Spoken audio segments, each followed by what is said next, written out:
them as a commodity, and that worries me. So I am hopeful in the group that's coming together, because you're all coming from different walks of life, and you're all bringing different agendas, but you have one thing that's solid, and it is a better future and a brighter hope, and it is our responsibility to do something about it. What's nice about this group is also the platform to stand on, and that's not a political platform, that's a platform of humanity, and that's where it has to start. We have to be comfortable and happy to treat each other as our fellow human beings. If you see somebody hurt, you help, because you just should. There's no reason, along with fellow black people from across the country, and I look at that and I say, how is it that some of these rights that we were saying, which align to the UN Conventions on the rights of the child, are still not in place today? There is no way at that point, when the Black Document was launched in the House of Commons and put to 10 Downing Street, that I thought that I would be sat here so many years later, having not had those rights met.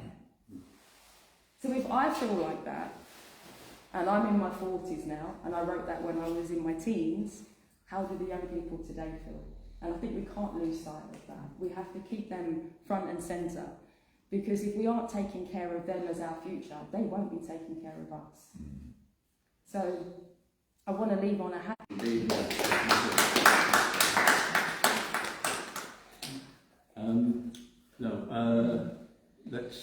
I think perhaps Nathan next. Thank you. Listed speakers. There'll be plenty of room for discussion after, yeah? So I prepared a few words, inspired by Satnam Verdi's book, Race, Class and a Racialized Outsider. I'll be looking at the problems which we face today internationally and locally, and some potential solutions. I'll start off by talking about the reform donor Christopher Harborne, who donated £6 million in 2025 to the Reform Party and £3 million this year. Christopher Harborne is a non-UK tax resident.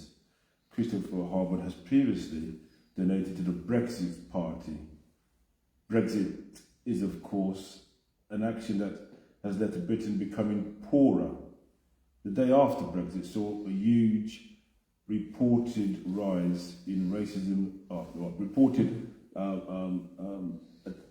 racism and hate crimes in Britain. So the day after Brexit saw a surge in these crimes being reported.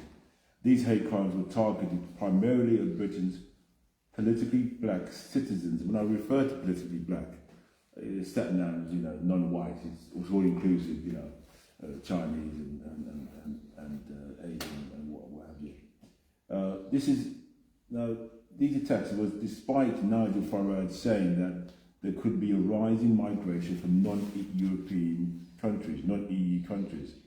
The reality is that we saw migration increasing from many non-white countries, in particularly India, Nigeria and so forth. Now, additionally, the new politically black expat coming into the UK, these people from the South, have been deemed less sophisticated by some of the existing politically black population. They're fresh, they're backwards, they're not as enlightened as we are. With that said, Farage has constantly targeted politically non-white Anglo-Saxon Protestants and those from non-Western backgrounds for less favourable treatment. Now, moving on to Tommy Robinson, he has joined a party called Advance UK.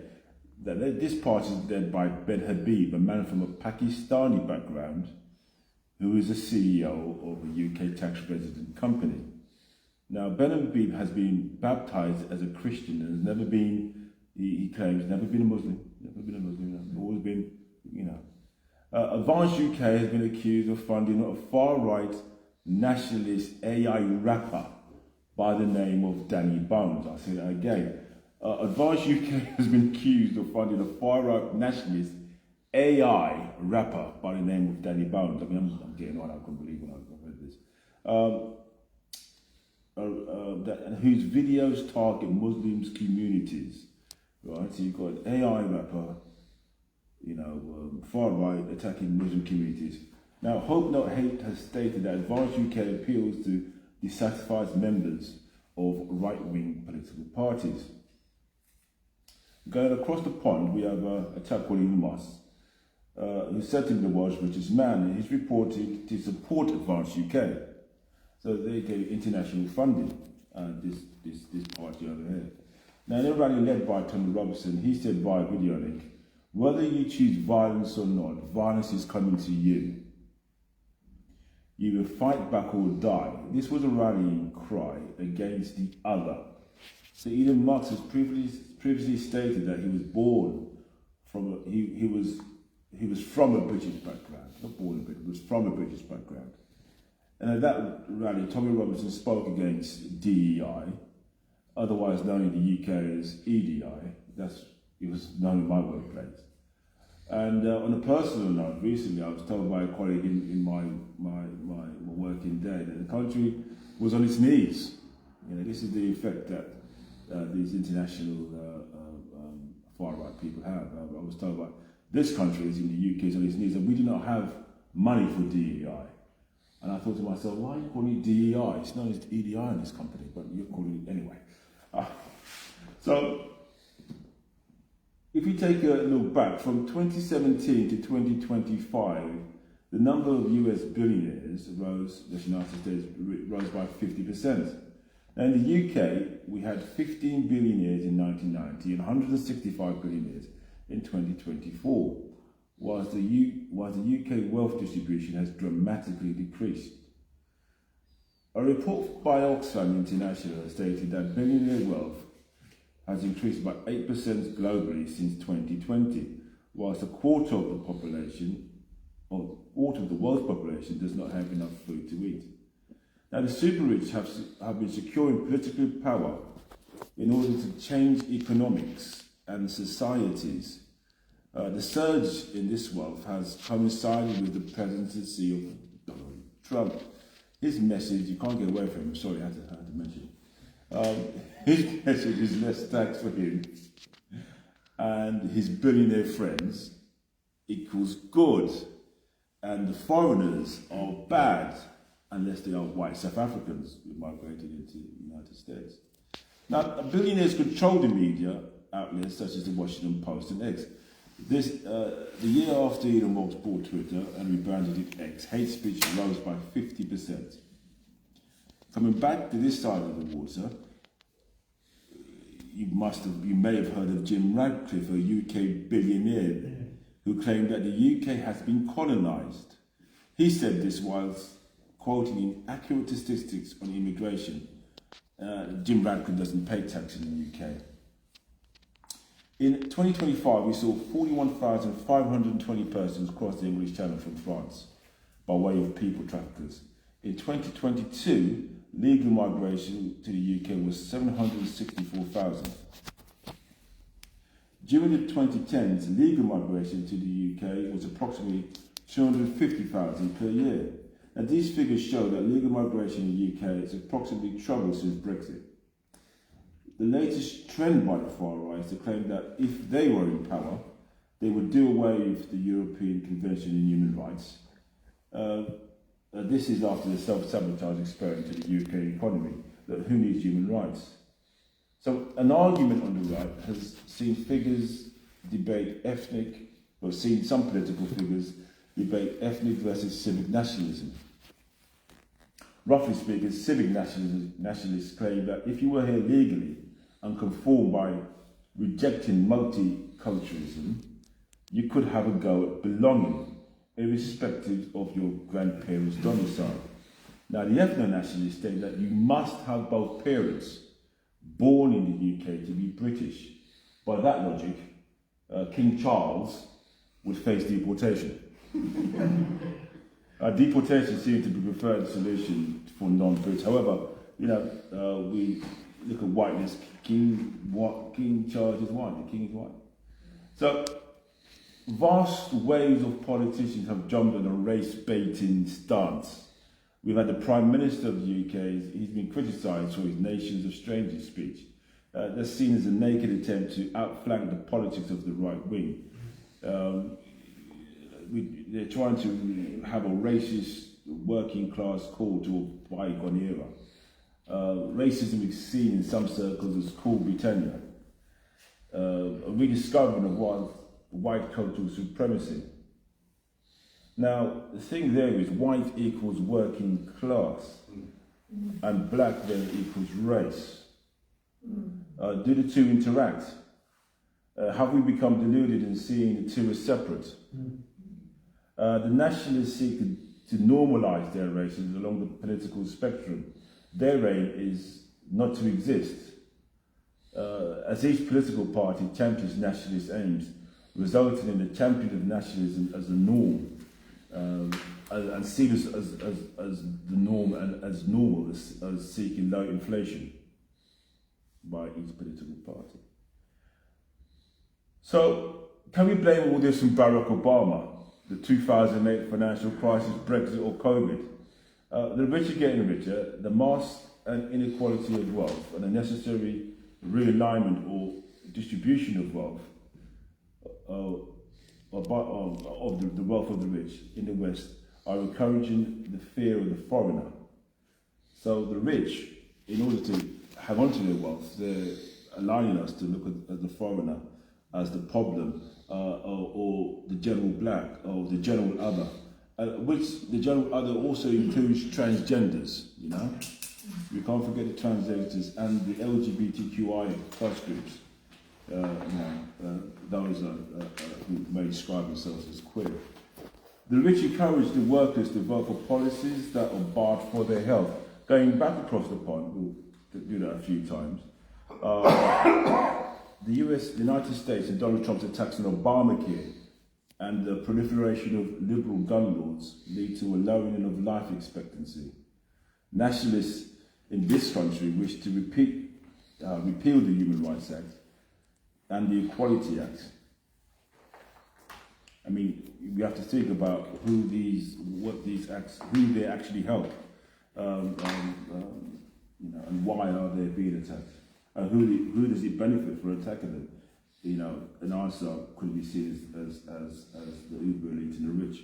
So they wish to turn back the clock so that in their eyes, the blacks, the political blacks, pose no threat, and the whites return to a super majority. This is the name of the ethno-nationalists, the super majority of the whites, ethno-English as they refer to it, and go back, as I said earlier, to a bygone area.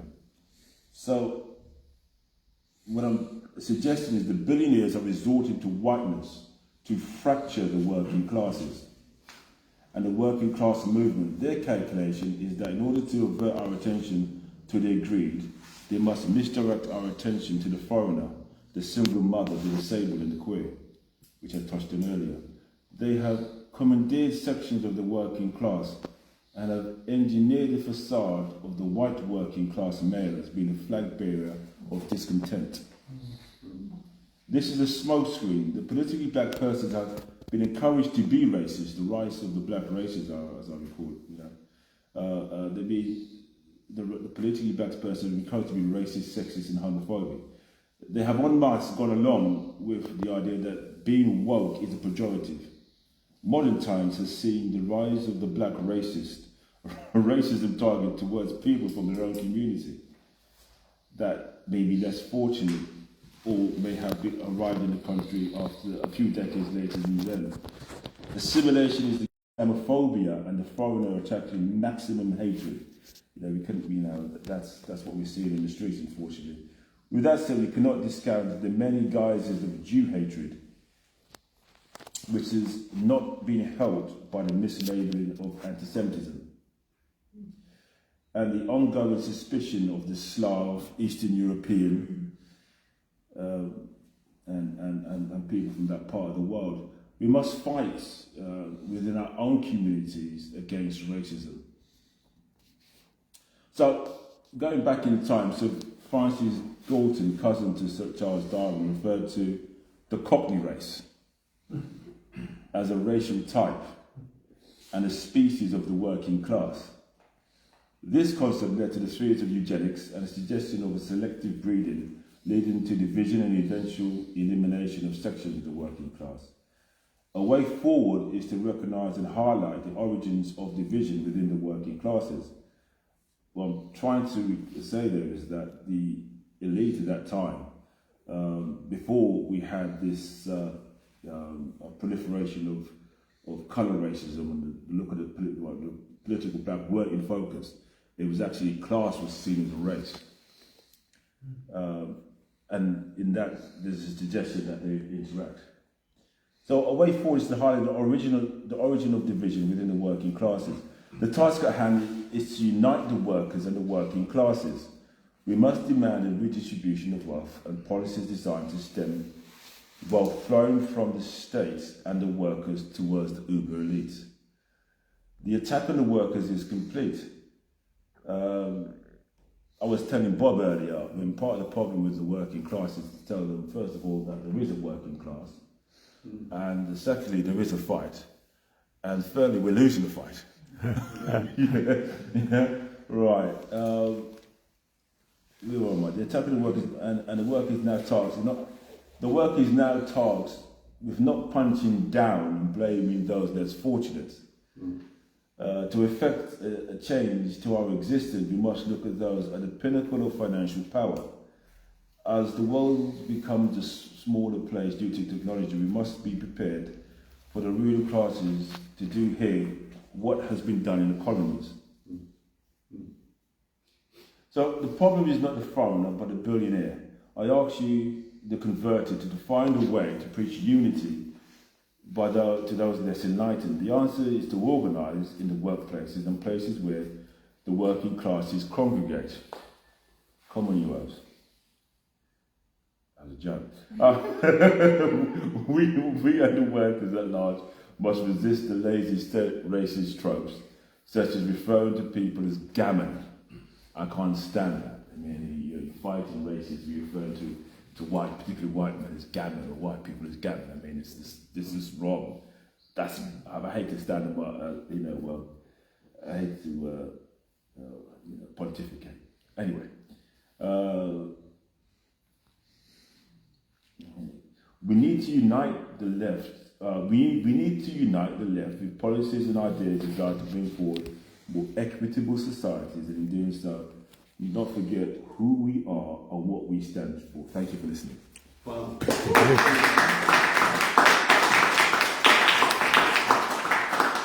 I forgot to circulate this.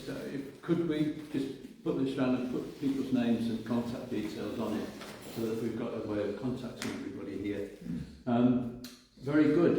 Now, we've got two other speakers present. There's Noor and Diana. So perhaps take Noor next, and then and we're a bit tight on time now, but anyway, yeah. I'm sure you can. Thank you, Don. Thank you, everybody, for being here. Actually, this afternoon I prepared this wonderful speech, not thinking that I'm speaking to the converted. I miscalculated. But I was actually reflecting on the way here that some of the things that I've only experienced that have brought me to this place. My father came here in the 60s, worked in factories most of his life until he became disabled. And we as children grew up hearing stories about he and his friends not being able to rent a property because, we're brown. He not being able to open a bank account, going out and being beaten up, having to go out with his cohort rather than on his own because he'd get beaten up. So excluded from British life pretty much. He persevered along with the other uncles because they dreamt of a better life, and they supported families back home. It just then sort of brought me on to reflecting on my own experiences coming here to the UK at the age of 5 with my mother to join my father. And the earliest experience I remember is going to infant school and being called Paki. And to me, I didn't know what that meant, really. Paki, go home was quite a common thing that I heard on the way to school, in the school playground, coming home. And you just sort of learn to steel yourself against it. You didn't quite understand it at that age. And then later, sort of teachers telling me that I wouldn't make anything much of myself because I didn't understand at the time, but probably because, you know, I was Bangladeshi possibly. You know, I later went on to work, and in my work life I did face discrimination as to the types of jobs that I was able to get. I persevered, and I'm happy to say that, you know, I've been in game for employment. 5 years ago, I was attacked on a train, on a very crowded train, where somebody called me a Muslim terrorist. It was really odd, actually, because the gentleman was appeared to be a Rastafarian gentleman. Anyway, that was quite alarming, and not just to myself, but the other people who were very closely packed in the train. We couldn't stop the train, but anyway, that really left a mark on me. And, you know, more recently, you know, I was reflecting on, as a general election candidate, as a local sort of activist, the hate, some of which is about, you know, me being a woman, or me being a woman with a scarf, or me being a woman per se. And that really sort of made me think, you know, where is it all coming from? I've tried over the years as a working mum to shield my family and my children from what I perceive to be very, very negative experiences that I've been through. My children are now grown, and they are in the labour market. They're working in the NHS and other places, and they themselves are experiencing a different type of racism within the workplace, out and about. And sometimes they really do look at me with bewilderment when I recount my own experiences. So racism has never gone away, and I'm now talking about 3 generations. So my father in the 60s, me in the 80s, and now my children who are in their adulthood in the 2020s. So again, when I talk about fighting racism, I'm reflecting on those experiences. We're really here at a point really where we are seeing something is shifting in this country, and we can feel it. Whether we can describe it is different. I speak to residents every single weekend on the doorstep, and I can see the anger, I can hear the fear and the frustration. And when I think about this demonstration and other demonstrations that I've been on, the one that's coming on the 28th of March, it's not just another protest. For me, this is a moment where people who are very angry about racism and inequality and injustice can come together and say enough is enough. We keep hearing that phrase, but actually things get worse and worse, and we still have to say enough is enough. The truth to me is that the issues we face are not separate. When we see every single day, you know, in our news feeds and YouTube and everywhere else, the dehumanization of populations, particularly the Palestinians, when we see the action of the Israeli government defended while lives are treated as disposable, this really adds to fuel to the fire. We also see something else, a normalization of racism, the idea that some lives matter less than others, and that some logic shows up here. It shows up when refugees are blamed, when people on benefits are being scapegoated. I worked as a benefits advisor for about 12 years, and I saw just how hard it is for people to fight back against this kind of scapegoating. When unemployed people are demonized, you know, poor bashing is okay now. Hitting one group against the other, deflecting from the failures of those who are in power. When I think about the visibly, you know, Sikh gentleman with his turban on, the Muslim woman, you know, the Jewish man, the person who identifies as trans, or an EEA national who's newly arrived, and, you know, they're made to feel unsafe just walking down the street. I've seen all of this. These are not isolated problems, sadly, they're all connected, and this is why this movement must be connected to. This is a movement for Palestine, anti-racism. This is a movement for every marginalised community being pushed to the edge. Because while our communities are struggling with poverty, we've had 14 plus years of austerity with joblessness, particularly amongst the youth, the lack of opportunity. Those in power are not really offering us any solutions. They're offering division, and groups like Reform, we know this, and you articulated it so beautifully, thrive on fear. It's the politics of fear. They divide us, neighbour from neighbour, they deflect from real questions. We've seen this in the council so many times, haven't we? The public and activists turning up. Andy, you've turned up so many times and, you know, have been barred from asking questions. All questions have been evaded. You know, those in power avoid scrutiny by pointing the finger at the most vulnerable. And they're not alone. We're seeing a wider political shift from the rhetoric of Keir Starmer, and you've mentioned it before, the island of stranger speech, to the growing platform given to figures like Tommy Robinson. As a woman watching on TV, I was just thinking, when Tommy Robinson said, our women are not safe on the streets. He didn't say, women are not safe on the streets. Now we talk about violence against women and girls. You know, how is it that Tommy Robinson, who was a figure on the margins, has now got a stage? And the question that many of my friends asked me actually was, if it wasn't Tommy Robinson, let's say it was a Bengali imam saying those things on that stage, they'd be arrested. So how is it that people like Tommy Robinson can be aided and abetted and peddle hate in this manner and so openly? Hate has become mainstream now. The language of exclusion is becoming normalised. We see our politicians, our public servants normalising language, Suella Braverman being a perfect example of this, and where hate is being repackaged as common sense. I mean, this is the most alarming part of this, where I think it was somebody from Reform who said, you know, we just send them back home. And I'm thinking, hang on a minute, my children are fourth generation British citizens. If you said go back home to them, or let's send you back home, they'd say Birmingham, because that's where they were born. So anyway, this whole idea that it's all common sense now, let's just wind the clock back. The wrangling about British values, it frustrates me so much. What are these British values that we're not living up to?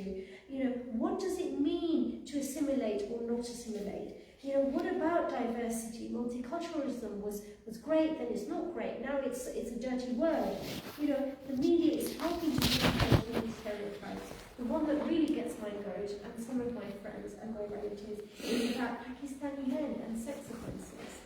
You know, this is a really pervasive kind of narrative that denies the actual statistics. As a magistrate, I know that when you look at the stats, it's actually, sadly, older white men who are the sex offenders, the majority. Now, I haven't got the stats to hand, but we know that what this leads to. I remember palpably the fear that I felt when the far right threatened East London. Only, was it last year or the year before? The fear was real, you know. I knew that girls' groups shut down. I knew the businesses had to be boarded up. Elderly people staying at home instead of going to their tea club. Places of worship closing themselves. People were afraid to step outside. And what happened next? We came out, you know, thousands in Walthamstow, and together we pushed them back. And that is our power, and that is why we are here today, because the threat hasn't disappeared. It's become subtle, it's become mainstream, it's become really insidious, and we do not stand now. If we don't stand now, it will grow. We're already seeing the consequences, you know, rising hate crime, communities under pressure, public services collapsing, a generation of young people denied opportunity, and instead of fixing any of it, you know, they blame the boats, blame the migrants, blame the vulnerable. What we have to understand is, as inequality grows, it also erodes some of our rights. I hate to see the images on the screen, the crackdowns on protests, to immigration raids like those carried out by ICE in the US, Immigration and Customs Enforcement. And unchecked power always targets the powerless first. So we have a choice really. We can be divided, we can come together, we can be silent, or we can act. The demonstration is about showing what is possible when we stand in solidarity. Solidarity across communities, now across struggles, across differences, because when we stand together, we are stronger than fear, stronger than hate. What can we do next? Well, I think we know all of this, and we just have to keep carrying on doing this. We organise, not just today, but tomorrow, the day after that, in our workplaces, in our schools, and in our estates. I think you made the point that, you know, children are not born hating people. So to challenge racism, you know, we have to talk about it. We have to raise awareness, you know, whether it's at the dinner table, at work, online, you know. If we refuse to let lies go unchallenged, time experienced racism and anti-Semitism. In spite of what we hear today, I believe anti-Semitism is not the greatest of discrimination. Jews, in fact, too many Jewish Zionists can walk into hospitals and tell people what to wear. They can talk to the BBC and tell them what they should put on what programs they should put on and what programs they should in fact not put on, in fact. So I'm prepared. What I do have is a long history, and a long history of knowledge of where racism goes and what happens to it. And so I will now talk, I've prepared